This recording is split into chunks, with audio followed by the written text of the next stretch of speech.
Hello दोस्तों, कैसे हैं आप। उम्मीद है आप लोग अच्छे होंगे। और हम लोगों ने पिछले दिनों Indian civilization and culture class 12 का फर्स्ट चैप्टर पढ़ा था, जो लिखा गया था महात्मा गांधी के द्वारा। तो आज उसका क्वेश्चन आंसर लेकर हम आए हैं और देखते हैं पहला क्वेश्चन क्या है।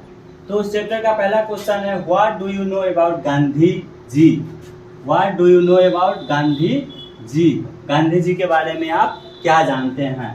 तो आंसर है, Gandhi ji was a spiritual leader as well as a politician of India. मतलब क्या कि वे भारत के राजनीतिक गुरु होने के साथ साथ, राजनीतिक नेता होने के साथ साथ आध्यात्मिक नेता भी थे। ही नोन एज बापू और द फादर ऑफ नेशन। उन्हें बापू या फिर राष्ट्रपिता के नाम से भी जाना जाता है। तो पहला क्वेश्चन था, उसका आंसर आप लोगों को मिल गया है। आगे है, ही वाज बोर्न ऑन 2 अक्टूबर 1869। उनका जन्म 2 अक्टूबर 1869 को हुआ था। 2 अक्टूबर 1869 को। एंड ही डाइड इन 13 जनवरी 1948। और उनका मृत्यु 30 जनवरी 1948 को हुआ था। He used truth and non-violence as a weapons to set India free from British rule। इसका मतलब क्या कि उन्होंने यूज किया किस चीज को, ट्रूथ को और नॉन वायलेंस को, अहिंसा को, सत्य और अहिंसा को। ट्रूथ मतलब सत्य और नॉन वायलेंस मतलब अहिंसा को। कैसे, तो एज अ वेपन्स, हथियार के रूप में। क्यों, तो अंग्रेजों से भारत को आजाद कराने के लिए। उन्होंने अंग्रेजों से भारत को आजाद कराने के लिए सत्य और अहिंसा का प्रयोग हथियार के रूप में किए। तो आपका पहला आंसर ये हो गया। सेकेंड क्वेश्चन है, what did Gandhi ji do for the farmers in Bihar. तो क्वेश्चन का हिंदी समझिए कि गांधी जी ने बिहार के किसानों के लिए क्या किया। तो आप सभी लोग अगर थोड़ा सा भी हिस्ट्री पढ़े होंगे, हिस्ट्री में इंटरेस्ट रखते होंगे, तो आपको एक बात पता होगा कि गांधी जी अगर नेता बने तो फर्स्ट ऑफ ऑल तो वो दक्षिण अफ्रीका में जाके वहाँ काम किए थे, वहाँ उनको प्रसिद्धि मिली। लेकिन भारत के बारे में अगर बात करें तो उनको सबसे ज्यादा प्रसिद्धि बिहार में ही मिला था पहली बार। कहाँ पे, तो चंपारण में।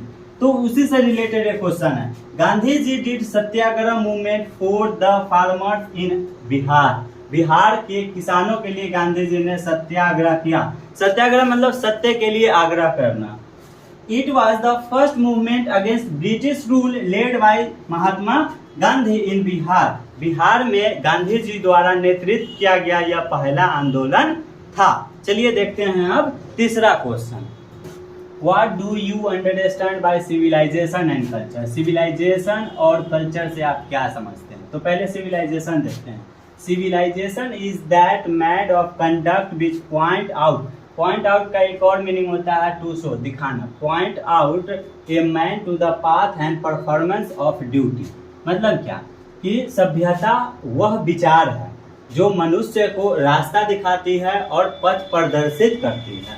आगे है, whereas culture is an ideas, customs and social behaviour of a people और सोसाइटी। मतलब किसी भी व्यक्ति का या फिर समाज का विचार, रीति रिवाज, पहनावा, ये सारा चीज दिखाता है, उसे हम बोलते हैं कल्चर।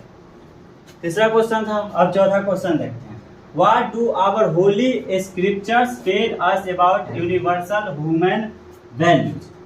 तो इसका आंसर हो जाएगा, our holy scriptures teach us to work for humanitarian causes and even treat our neighbour in the best possible manners and had to cause any difficulty to them. Our holy scripture teaches us to work for humanitarian causes and even treat our neighbors in the best possible manners and had to cause any difficulty to them. मतलब क्या कि हमारा जो Holi scripture है, धार्मिक किताबें जो है, सो हमें मानवता की सेवा करना सिखाता है।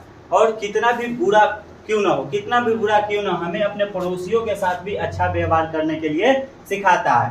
और नफरत करना तो ये सिखाता ही नहीं है, चाहे जितना भी डिफिकल्टी क्यों ना हो, हमें हेट करने के लिए नहीं करता है। तो ये आपका था चौथा क्वेश्चन। तो शुरू के 4 क्वेश्चन है, ये 4 क्वेश्चन खत्म हो गया। अब दूसरे वीडियो में, ताकि वीडियो लंबा ना हो, हम आगे का क्वेश्चन आंसर लेकर आएंगे। तब तक के लिए धन्यवाद। वीडियो को लाइक और शेयर जरूर कीजिए। Thank you.